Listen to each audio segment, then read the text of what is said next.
కూటమి ప్రభుత్వ పాలనలో మహిళలకు రక్షణ పూర్తిగా కరువైందని వైసీపీ మహిళా నేతలు విమర్శించారు. కూటమి ప్రభుత్వ ఆధ్వర్యంలో గత సంవత్సర కాలంలో ఆడపిల్లలపై జరిగిన అఘాయిత్యాలకు నిరసిస్తూ చిత్తూరు అంబేద్కర్ విగ్రహం ఎదుట వైసీపీ మహిళా నేతలు నిరసన కార్యక్రమాన్ని చేపట్టారు. ఈ సందర్భంగా వారు మీడియాతో మాట్లాడుతూ కూటమి ప్రభుత్వ పాలనలో ఏడాది మహిళలపై అరాచకాలు పెచ్చిమీరిపోయాయని, దీనిపై ప్రశ్నిస్తే వారిపై కేసులు పెట్టడం పనిగా కూటమి ప్రభుత్వం పెట్టుకుందని ఆగ్రహం వ్యక్తం చేశారు. వైకాపా ప్రభుత్వం అధికారంలో ఉన్న సమయంలో అప్పటి ముఖ్యమంత్రి జగన్మోహన్ రెడ్డి మహిళల సంరక్షణ కోసం దిశ చట్టాన్ని తీసుకువచ్చారని తెలిపారు. కూటమి ప్రభుత్వం అధికారంలోకి రాగానే చట్టాన్ని కూడా పక్కన పెట్టి మహిళా భద్రతకు పూర్తిగా తూట్లు పొడిచే కార్యక్రమాన్ని చేపట్టిందని ఆగ్రహం వ్యక్తం చేశారు. గతంలో జనసేన అధినేత పవన్ కళ్యాణ్ 30,000 మంది మహిళలు తప్పిపోయారని ప్రకటన చేశారని, అందులో ఎంతమందిని తిరిగి రప్పించారో చెప్పాలని సూటిగా ప్రశ్నించారు. ప్రజలను మభ్యపెట్టడమే పనిగా పెట్టుకున్న కూటమి ప్రభుత్వం మహిళల సంరక్షణకు ఎటువంటి చర్యలు చేపట్టలేదని, సాక్షాత్తు మహిళల హోంమంత్రిగా ఉన్న రాష్ట్రంలో మహిళలకు భద్రత కరువవ్వడం బాధాకరమని అన్నారు. ఇందులో భాగంగానే రాజ్యాంగ నిర్మాత బాబాసాహెబ్ అంబేద్కర్కు మహిళలు రక్షణ కల్పించాలంటూ వినతి పత్రాన్ని కూడా అందజేసినట్లు వారు వెల్లడించారు. ఈ కార్యక్రమంలో మహిళా నాయకులు గాయత్రి, దేవి, లలిత కుమారి, హరిణిరెడ్డి, అంజలిరెడ్డి, అధిక సంఖ్యలో మహిళా నాయకులు, కార్యకర్తలు తదితరులు పాల్గొన్నారు.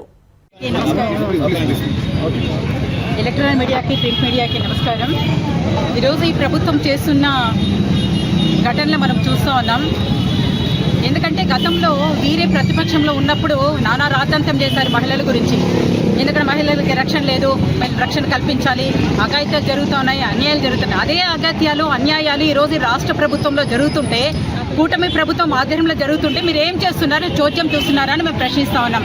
ఎందుకంటే గతంలో దిశా చట్టం తీసుకొచ్చి గౌరవ మాజీ ముఖ్యమంత్రి వర్యులు జగనన్న గారు చాలా పెద్ద ఎత్తున మహిళలకి రక్షణ కల్పించడం జరిగింది. ఈరోజు దిశా చట్టంలో ఉన్నటువంటి రూల్స్ అండ్ రెగ్యులేషన్స్ కానీ, నార్మ్స్ కానీ ఎందుకు మీరు ఫాలో చేయడం లేదు? ఎందుకు దిశా చట్టాన్ని మీరు పక్కన పెట్టేశారు? దిశా చట్టం అంటే మీ గౌరవం లేదా, మహిళలంటే గౌరవం లేదా అని మేము ప్రశ్నిస్తా ఉన్నాం. కాబట్టి ఈరోజు మన జగనన్న గారికి మహిళా పక్షపాతి. ఆయన ఏది కానీ ఎంకరేజ్ చేయరు. మహిళలకి వ్యతిరేకంగా మాట్లాడితే, ప్రవర్తిస్తే ఏది కానీ ఎంకరేజ్ చేయరు. అలాంటిది ఈరోజు జగనన్న మీద ఒక ఇది తీసే పట్టకాల్చి మొహం వేయడం, ఎందుకంటే భారతి గారి మీద వేయడం, ఈరోజు భారతి గారిని కూడా ఇన్సల్ట్ చేసి మాట్లాడడం జరిగింది ఒక గత నెలలో. కానీ ఊరికి తూతు మంత్రంగా మీరు దానికి ఏం పనిష్మెంట్ ఇచ్చేశారు, కానీ చేతులు దులుపుకున్నారు.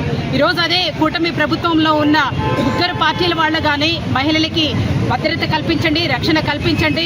ఈరోజు అఘాయిత్యాలు చాలా పెరిగిపోయినాయి. ఏ మూల చూసినా, ఏ రాష్ట్రంలో అన్ని మూలల్లో జరుగుతూ ఉన్నాయి. కానీ దాన్ని మీరు పెద్దగా పట్టించుకోవడం లేదు. ఎందుకంటే మా గాయత్రి గారు చెప్పినట్టు అందరికీ ఒక న్యాయం అయితే మీకు మాత్రమే ఒక న్యాయం. కాబట్టి మీరు న్యాయం చేయండి, కూటమి ప్రభుత్వం మేల్కోండి, దిశా చట్టాన్ని పకడ్బందీగా అమలు చేయండి, మహిళలకు రక్షణ కల్పించేందుగా ప్రభుత్వానికి విజ్ఞప్తి చేస్తున్నాం. కూటమి ఆధ్వర్యంలో రాష్ట్ర ప్రభుత్వం ఏర్పాటయ్యి సంవత్సర కాలం కావస్తుంది. ఈ సంవత్సర కాలం పాటు మహిళలకు జరుగుతున్నటువంటి అఘాయిత్యాలు, హత్యలు, ఘోరాలు, బాలికల పట్ల బాలికలకు ఏ విధంగా రక్షణ లేకుండా పోతుందో ప్రజలందరూ గమనిస్తున్నారు.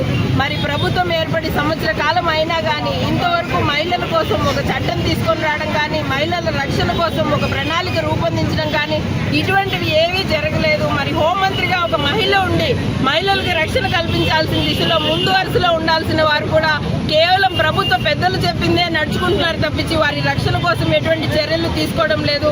మీ అందరికీ తెలుసనే అనుకుంటున్నాను.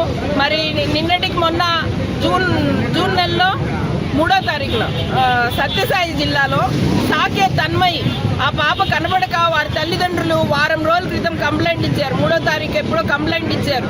మరి ఇచ్చిన 6 రోజుల తర్వాత బాలిక హత్య గావించి ఒక అడవిలో దొరకడం అందరూ గమనించారు. మరి కంప్లైంట్ ఇచ్చి 6 రోజులైనా కానీ ఆ బిడ్డని వెతికే దిశగా పోలీసు వారు ఎందుకు ప్రయత్నాలు చేయలేదు? ఒక బిడ్డ ప్రాణాలు పోయినా కానీ ఎందుకు ఆ దిశగా మీరు ఆలోచించి వారికి రక్షణ కల్పించే దిశగా ఎందుకు వెళ్ళలేకపోయారో అని అడుగుతున్నాం. మరి అదేవిధంగా సత్యసాయి జిల్లాలో సాకే తన్మయి అనంతపూర్ జిల్లా, సత్యసాయి జిల్లాలో ఒక పాపని 6 నెలల పాటు తెలుగుదేశం పార్టీకి సంబంధించిన కావాందులు 6 నెలల పాటు ఆ బిడ్డని అత్యాచారం చేస్తే ఆ ఊరు వదిలి ఆ తల్లిదండ్రులు బిడ్డని సంఖలో పెట్టుకొని తల్లిదండ్రులు ఊరొదిలిన పరిస్థితి. మరి అధికార మదంతో మీరు అందరూ ప్రవర్తిస్తున్నారా? మరి అటువంటి వారి మీద చర్యలు తీసుకోరా? మీ పార్టీ వారైతే ఒక న్యాయము, ఇతర పార్టీల వారైతే ఒక న్యాయమా? ఎక్కడికక్కడ వైఎస్ఆర్ కాంగ్రెస్ పార్టీ శ్రేణులను, నాయకులను మీరు తప్పు చూపించి రెడ్డిబుక్ రాజ్యాంగాన్ని అమలు చేస్తూ వారి మీద తప్పుడు కేసులు పెట్టి లోపలేయడం కానీ, వారిని భయభ్రాంతులకు గురి చేసి రోడ్ల మీదకి రాకుండా గలం విప్పకుండా చేయడం కానీ, ఇటువంటి చర్యలు దిశగా వెళ్తున్నారు. కానీ మహిళలకు రక్షణ దిశగా మీరు ఎక్కడా ప్రయాణించట్లేదు.